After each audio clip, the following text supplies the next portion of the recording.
Hey everyone, I'm Alex and this is Big Al Books.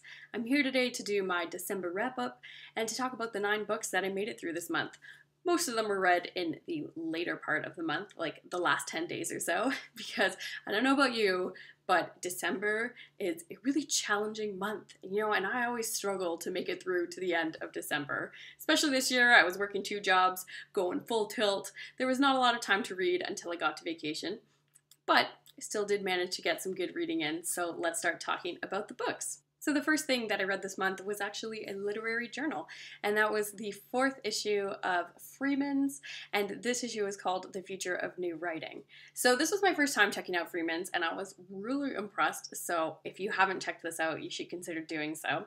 The previous 3 installments have focused on a theme, so I think the ones that they've done so far have been like home, family, arrival, so they gather some fiction and essays and poems on those topics, but this is the one that doesn't really have one of those themes. The issue is called The Future of New Writing.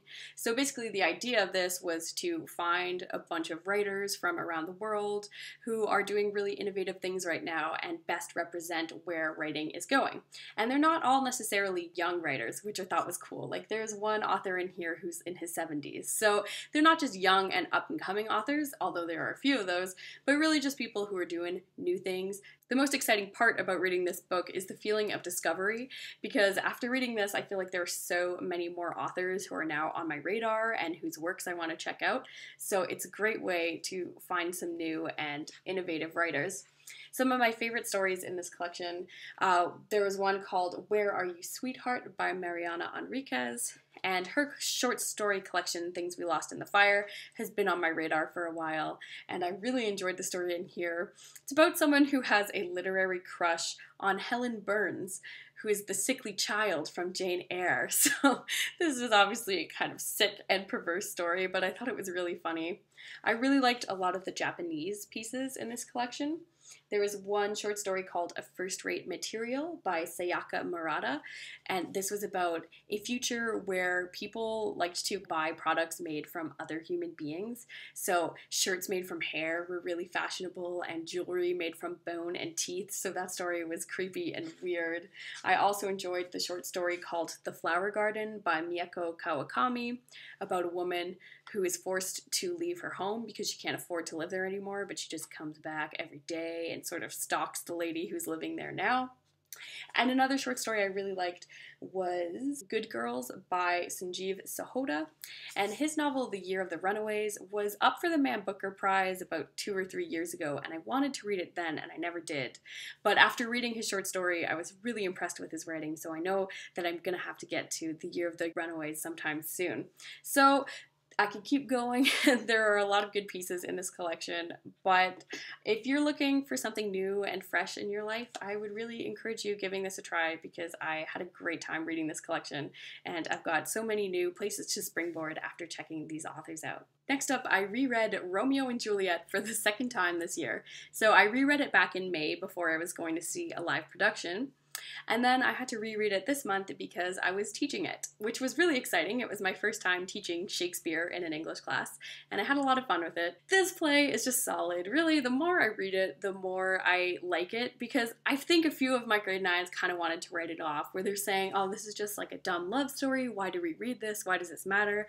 So I was really trying to uncover everything else that's happening in this play. And there is a lot going on, with the toxic masculinity, with all the men doing these honor killings in Verona and these bad blood between the families, all the violence. So there is a lot going on in this play. While rereading this, I was trying to dig deeper into my understanding of Romeo and Juliet, because I know in the past I've kind of written them off as just these 2 dumb and young teenagers that make bad decisions. But when I was rereading it, I can see there's a lot more depth to them. I mean, Juliet can be crafty and manipulative, and Romeo comes across as annoying, but there's interesting aspects to his character as well, like whether he's just performing love or actually experiencing it. So I had a really great time rereading this play. I had a fun time dissecting it and discussing it with my class, and I'm not super looking forward to reading a bunch of essays on the same topic, but I did have a really fun time teaching this one. The next book that I read this month was Housekeeping by Marilynne Robinson, and she seems to be one of those authors who is really revered. And when I looked on Goodreads after finishing it, I could see that people either love this book or absolutely hate it and think that it's a piece of trash. So I experienced both of those emotions while reading, depending on my mood. So sometimes I would read this book and I couldn't handle it almost. It was like, why is she making these choices with her words? Why can't she just tell a story? And then sometimes I would read it and all of a sudden the convoluted language made sense and I felt like I was getting it and it was taking me to this really exciting transcendental place. So it really depended on my attitude whether I thought this book was beautiful or whether I thought that it was clunky and annoying. This book is about two sisters growing up in this small community in Idaho, and it's quite a melancholy part of the world. It's very frigid, and the town frequently floods, and there have been some disasters in the town's history, like a big train wreck. The girls come from a pretty troubled family as well, where they've been abandoned by their relatives, and there have been a few suicides in the family. So it's not about the happiness of childhood. It is really a novel about loneliness in a lot of ways. This overwhelming sense of loneliness is quite tangible when you're reading this book. So Marilynne Robinson excelled at creating this powerful atmosphere. She did not excel at creating an exciting plot that would have you looking forward to turning the pages. So I kind of struggled with that a little bit, and I had to slow down and really accept this book for what it is. But there are some profound musings on memory and the nature of reality. Even though I had my struggles making my way through this book, my feelings were mostly positive by the time that I reached the ending. And I will say that Marilynne Robinson is a very singular author. You just have to be in the right frame of mind to fully appreciate her pensive and poetic writing style. And this was a great book to read in a gloomy winter month. Next up is the memoir You Don't Have to Say You Love Me by Sherman Alexie, which I listened to on audiobook, and I feel excellent about that decision because it was so cool hearing Sherman Alexie tell his own story. And he's an author whose works I've been slowly getting really into over the years. It was great to see how so much of his fiction is inspired by his own life and his upbringing on the Spokane Indian Reservation.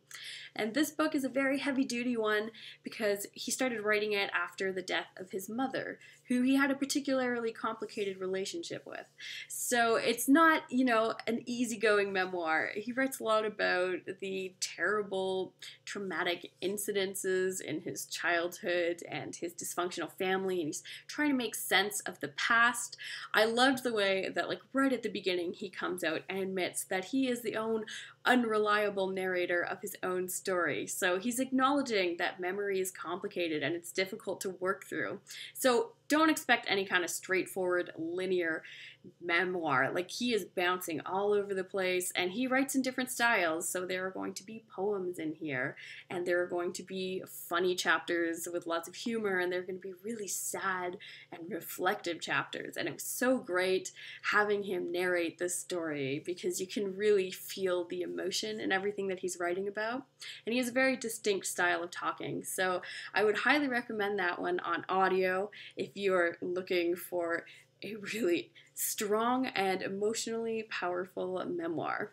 The next novel that I read this month was Eileen by Ottessa Moshfegh, and this is a debut novel that made it onto the shortlist of the Man Booker Prize last year, and I think a lot of people were perplexed to see such a strange novel on the shortlist of such an esteemed literary prize, and I can understand the confusion. This is a weird book. But I read it at the perfect time of year because it is set during the Christmas holiday season. I am not in the best of spirits during the Christmas season, so I enjoyed going into the dark recesses of this woman's mind. And she is this woman who comes from this dysfunctional family. She has these severe self-image issues. She's misanthropic and hates everyone around her. She's got this crappy job at a women's prison, and she's just so lonely. She's just reaching out to find someone to connect with. with. And it features such lovely passages like this. Christmas has always been a charade, and I refuse to acknowledge it now. It's too painful. I remember a man I met in my 30s who bent my ear one night babbling about his happy childhood, presents under the tree, cocoa, puppies, chestnuts roasting on an open fire. There's nothing I detest more than men with happy childhoods. So like, I would just read lines like that and applaud. Like, I thought it was hilarious. This book is ridiculous, and you have to accept that going forward, and you have to be ready for this really unflattering portrayal of a young woman. And I enjoyed it for the most part. There were parts of it that I didn't like, especially the last part of the book where it kind of gets into this more serious crime element. I thought that that was completely unnecessary. I didn't read this book for something dramatic to happen. I read it because it was a weird character study. So it wasn't perfect, and it's clearly a debut novel, but I'm excited to see what Ottessa Moshfegh is going to do next, because she is a weird lady. The next book that I read this month was The Rapid Back Literature Society by Pasi Illmari Jääskelainen, who is a Finnish author. And this was a book that I thought had a really strong premise at the beginning. So it's about a teacher whose student writes an essay that talks about the ending of Crime and Punishment, where Sonia shoots Raskolnikov in the heart. And she's like, "Why did you write that?" And he's like, "That's what happened in the book." And she looks at his copy of the book, and that's how the ending is written, and there's all these weird changes in the text. So it's kind of about this library that has some kind of contamination where it's changing what's occurring in books. I thought that was a really cool premise. That's not really what this book ended up being about. There's a loose mystery where a famous Finnish children's author goes missing. She is heavily reminiscent of Tove Jansson, the woman who wrote the Moomin Troll series. But it's also about a group of writers and where they get the inspiration for their work. So I thought there were interesting ideas in here about the predatory nature of being a writer and how you kind of prey on the people in your life, and what is the limit? Like, what are you willing to do to get content for your stories? And kind of using people as raw material and ideas. So I thought those ideas were engaging, but overall this book didn't work together as a coherent story and kind of lost steam as it went along. Before I read this book, I heard it compared to Twin Peaks, Donna Tartt's The Secret History, Let the Right One In, and the works of Haruki Murakami, and I can't say that any of those comparisons were accurate. It was not successful at conjuring mood and atmosphere the way that those works do, and if I had to hear this author write about the main character's lovely curving lips one more time, I was going to scream. So there are definite flaws in this, but it was kind of a fun book to flip through, I guess. So, I don't know, just kind of a mediocre read for the most part.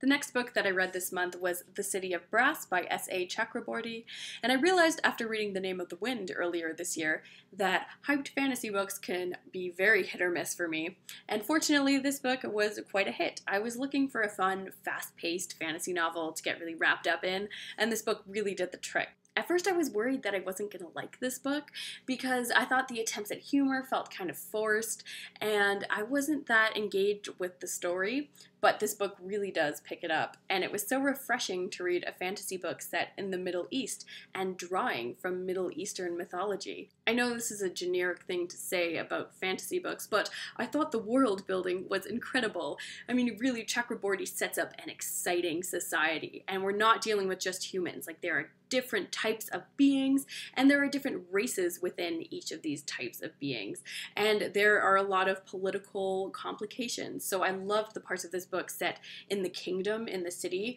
where there were all these power plays going on, and you could see the interactions between these different factions of society. So it's really clever, and there was a lot of political intrigue and schemes to keep things interesting. So I had a hard time putting this book down by the end, and I know that I'm going to be excited to continue on with this book in the next installment. The next book that I finished this month was The House of the Spirits by Isabelle Allende, a very famous work of Latin American magical realism. And if you know anything about me, you know that I am all about those multi-generational family sagas, but this book did not do the trick for me. I don't know what to say. Like, I was engaged enough to read it all in 2 days, and it's a lot, it's over 400 pages, but I did not really get wrapped up in the story, nor did I find this family particularly memorable. And part of the issue is that I kept comparing it to 100 Years of Solitude by Gabriel Garcia Marquez, which I think is a much stronger work. Although when I looked online, a lot of people prefer The House of the Spirits to Marquez's novel, so it seems to be a divide depending on what you enjoy in fiction. And that's actually what I'm starting off my month right now. I'm going to reread 100 Years of Solitude because I feel like I have to compare the two to find out what exactly went wrong in this book for me. So I'm not going to talk about it too much now because I'm hoping to make a video comparing the two books. But yeah, I gotta say, I've been really looking forward to this book and I found it to be pretty disappointing. The other work of nonfiction that I read this month was called My Conversations with Canadians by Lee Maracle. She's an incredible author. Her novel Ravensong is on my top 10 books of 2017 list, which I'll link down below if you haven't seen it. Anyway, this is a slim book that packs a heavy punch. So Lee Maracle is a Stolo author, and this book is about the various statements that Canadians have made to her over the years, and she takes the time to reflect on these statements and to respond to them. So you don't have to be Canadian to appreciate this book, but this is such an important book for Canadians to be reading right now because Lee Maracle is so articulate and she writes about the toxic colonial relationship between Canadians and First Nations, Métis, and Inuit people. So this book covers a wide variety of topics. She writes about cultural appropriation and how it is disinheriting First Nations children of their cultural capital. She writes about how Western culture doesn't appreciate oral communication or storytelling. She writes about residential schools and how harmful it is when Canadians talk about them like it was assimilation instead of genocide. And she also has some really beautiful moments in this book about how she thinks art is so important to have us make sense of our lives and how she likes to sing and dance every day. So this book was just so thought-provoking. Like, I had to really slow down and engage with this text because there's just so much going on. Lee Maracle is such a wise woman, and I feel really grateful that she took the time to write this book.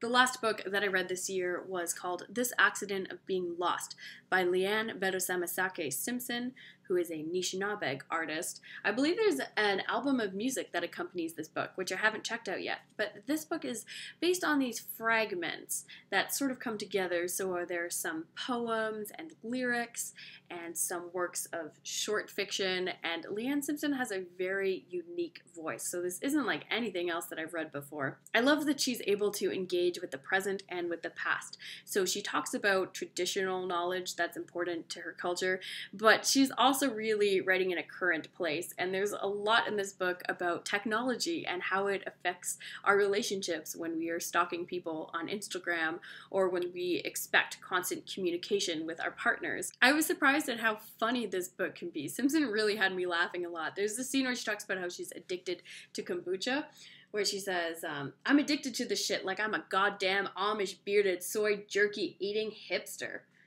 Kombucha is sparkly and tastes good and has 90 kabillion live bacteria cultures in it, and Russian communist scientists think it cures cancer. Cures cancer, people! So she has a really engaging voice. This book has its funny moments and its heavy moments, but what stood out was just how truly unique this collection was. So I look forward to reading more of Leanne Betasamosake Simpson's work going forward in the future. All things considered, I think December was a good reading month, capping off a very excellent reading year for me. So thanks for watching today, and I will see you as 2018 continues to unfold.